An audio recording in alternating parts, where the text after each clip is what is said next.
you? And has your authenticity as a leader ever been tested? And if so, what happened? I happen to think that authenticity is just critical to effective leadership. And I'm mindful, I started my career teaching high school.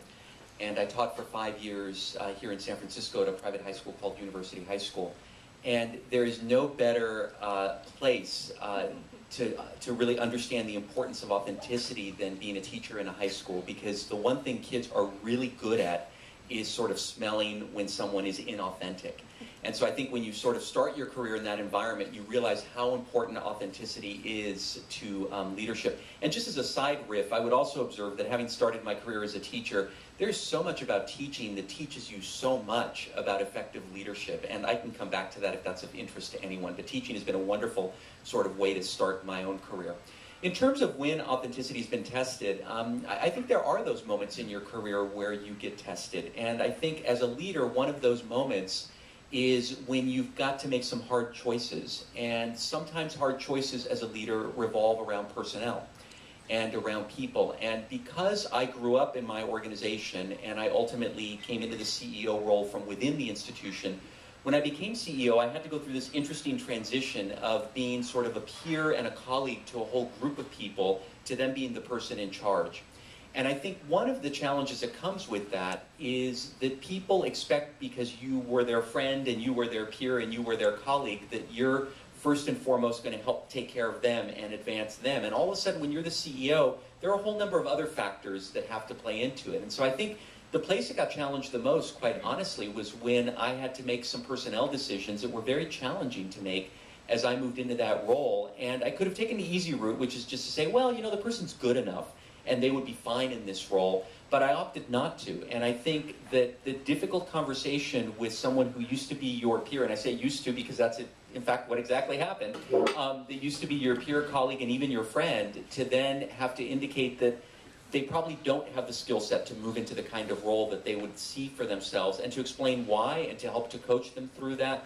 That's probably one of the harder moments as a leader that you have to face. And yet, I would say that to not approach those moments with authenticity not only doesn't do justice to your leadership, but in the end, as painful as it is, it doesn't do justice to those individuals. And I think that's the key thing you have to remember as a leader. Great. Thank you. Debbie, the next question, I'm going to switch gears and have you talk a little bit about innovation. It's one of the things I know that's really important to you, and it's important to Gap Inc. And can you define what innovation means to you and what role it plays within the Goodwill organization?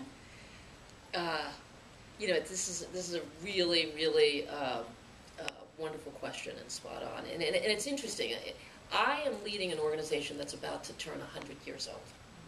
So to think about the concept of my concepts of innovation really had to get shape-shifted once I got to Goodwill, because I went from Omidyar, right, which was like a high-tech startup on steroids, right, which was my job right before this, to Goodwill, which was, thank you very much, but we've been doing this for 90 years and we know what we're doing.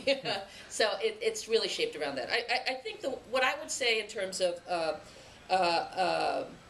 innovation is quite simple, which is that for me the notion of innovation is it's the simple act that number one is that there's value in everything and everyone. That was you might think that that's a given, but actually I don't see that. I see so much squandering of value in organizations and institutions and society and communities and our neighborhoods, in our school systems and everything like that.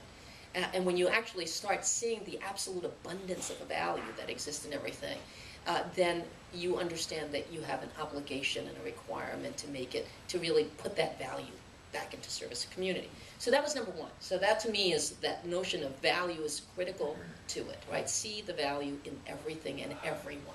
You still have to make hard decisions, choices, but you see the value, and that's where you start.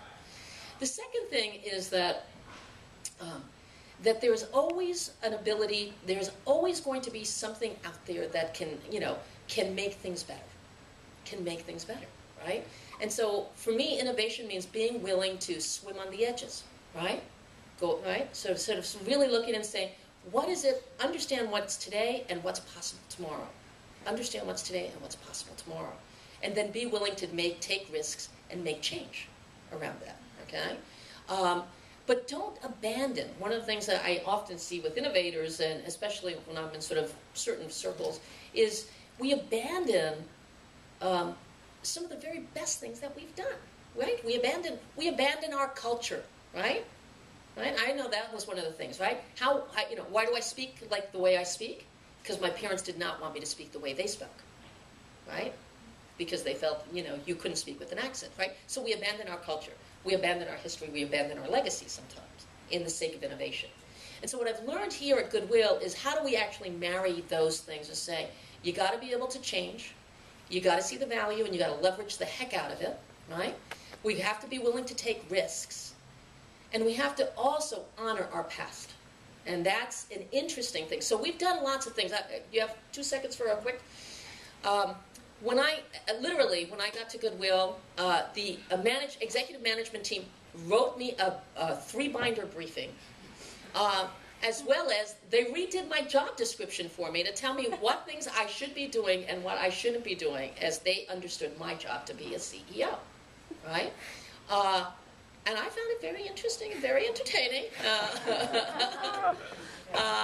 And I used that, and I could have gotten really pissed off, but I said, no, let's use that as the starting platform, right? They've shared their viewpoint with me. Wow, that's really valuable. Come over, several years later. Many of you know we do lots of recycling and repurposing, and people know Goodwill as part of our stores. They often don't know the reason that we do all of this is that we're a talent development organization. It's really about helping people retool and retalent themselves for the emerging marketplace. So, and when I got there, we had the classic, the stores make the money, the programs spend the money, and they fight all day long, okay, around that. And it's often in my world, it's called the mission-margin dichotomy, right? The mission-margin tension, okay? And what I said was, no, actually, we're a value recovery enterprise, right? We see the value in all things, we enhance that value. And so there's no tension, right? So we said, I implemented something called the 3 Ps, people, planet, and profit. Now, in the nonprofit world, you're not supposed to use the profit word, but we use it, okay? So what does it really mean to develop people so that they can sustain themselves? What does it really mean to do things so that we sustain our planet? And what do we do to sustain our organization, right? So how do we say? And it was no longer the responsibility of the mission side or what they call the program side to do the people and the business side to do that. All of them now have performance measurements against all 3, right? So my programs that, they're not at break even, but they have a P&L. They have a profit and loss, right? They have a people requirement, which they totally understand, but they have they have a set of environmental objectives as well, as does my stores, right? They have to be as invested in it. Everyone said when we started this, you were going to destroy this organization. You're going to make it so that we're going to lose money. We're going to fall apart, and you're going to change the very essence of it. And my theory was, actually, if we put everybody working together on those 3 Ps, I think because we're going to magnify and augment the value that's in this organization. And the result has been, 7 years ago, we were a $19 million budget with $1 million annual deficit. Today, we have a $46 million budget, and we've basically had 2 years in a row when we've had $800,000 surplus in this terrible economy. And we went from serving 500 people a year to serving 10,000 people a year, right? So, it took being willing to risk, thinking outside of the box, challenging the process, going to the edges, doing things that a lot of the experts said you couldn't do to be able to make this. And we've now created an environment where it's okay to take a risk, it's okay to fail, it's okay to question, and it's okay to honor the past. What happened to the binders?